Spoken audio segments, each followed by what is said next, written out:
आर्या हमेशा अपनी माँ की अचानक हुई मौत को एक हादसा मानती रही थी, लेकिन उसके दिल में कहीं ना कहीं यह सवाल हमेशा चलता रहा कि उस रात असल में हुआ क्या था। माँ की मृत्यु के बाद उसका पिता अजीब सा हो गया था।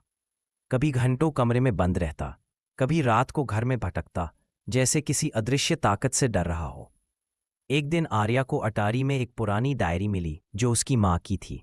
डायरी के पन्नों में कांपते हुए लिखे शब्द थे, मेरी मौत किसी हादसे का नतीजा नहीं होगी।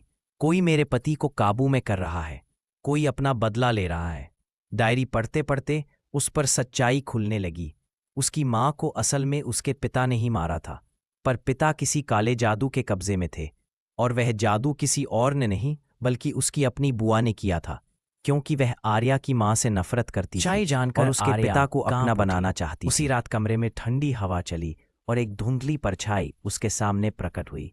उसकी माँ, चेहरा पीला, आंखें खाली, लेकिन दर्द से भरी हुई। आर्या, मेरी मौत एक पाप था, लेकिन मैं अकेली नहीं मरूंगी। तुम्हारे पिता भी उसी अंधकार में डूब चुके हैं जिसमें तुम्हारी बुआ ने उन्हें धकेला है। अचानक घर में चीखा गूंजी। पिता दरवाजे पर खड़े थे, आंखें लाल, शरीर कांपता हुआ, जैसे अंदर कोई और मौजूद हो। और उसी के पीछे बुआ की परछाई हवा में तैरती दिखाई दी, उसके होठों पर खतरनाक मुस्कुराहट। आर्या समझ गई, कहानी अभी खत्म नहीं हुई। यह घर अब उसके खून का भूखा था, और वह अंधेरा उसी की ओर बढ़ रहा था।